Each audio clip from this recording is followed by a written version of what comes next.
Alright, welcome back to another Tech Tip Tuesday. So we're going to stay with the front end of the truck.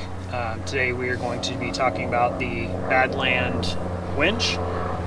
So this is a synthetic line winch. It doesn't have the stored energy like the old style steel cables do. If the winch line snaps, it just drops to the ground pretty easily. This winch is set up exactly as it came, with the only exception to that being I did have to move the control box from the top over to the side. You can see that in the installation video from my previous bumper. The winch really allows you to kind of get out into places that you normally wouldn't be able to be able to self-rescue or potentially rescue others.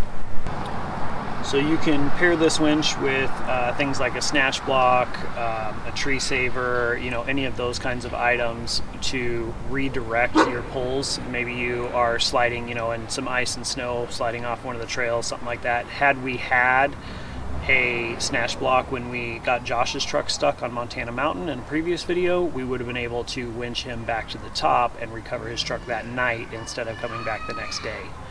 So winches are very handy. You got to remember that when you are running a winch, just because it's rated for 12,000 pounds, even though these trucks are less than 6,000 pounds, it's also the combined pulling weight. So the line is rated for 12,000 pounds, but you're pulling this truck plus whatever vehicle you're pulling. So you need to make sure that you're thinking about those. It's not the total weight per se, but it does add in there.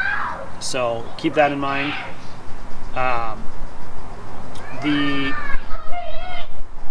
The high clearance bumper that we talked about in the last video, in the last Tech Tip Tuesday, allows you to have a much greater approach angle. So if you look at the factory bumper, I'll put a little clip in here, the way that it kind of comes down and almost squares off at the bottom versus the way that this one slopes down, it allows you to approach an obstacle at a lot better of an angle to hopefully be able to get your tires up to it to climb it without hitting things. That's what these side pieces are too. They give you a little side protection to where you're not damaging plastics and whatnot as you're coming up. It also adds to the structural integrity. So wanted to clarify that from last week. So these winches are great. I've been running this one for almost 2 years now. I've had to use it multiple times, both in self-rescue as well as helping out some other people.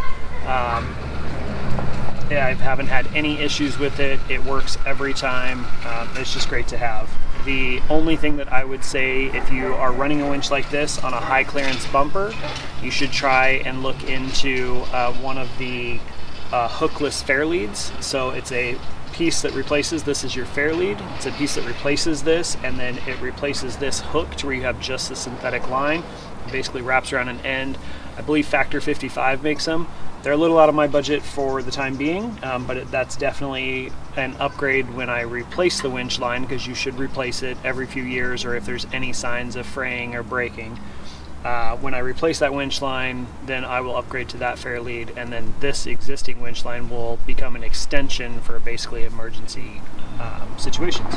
So I think that'll be it for this week's Tech Tip Tuesday. As always, any questions, feel free to reach out. You can ask me about different parts, different installation stuff, anything like that.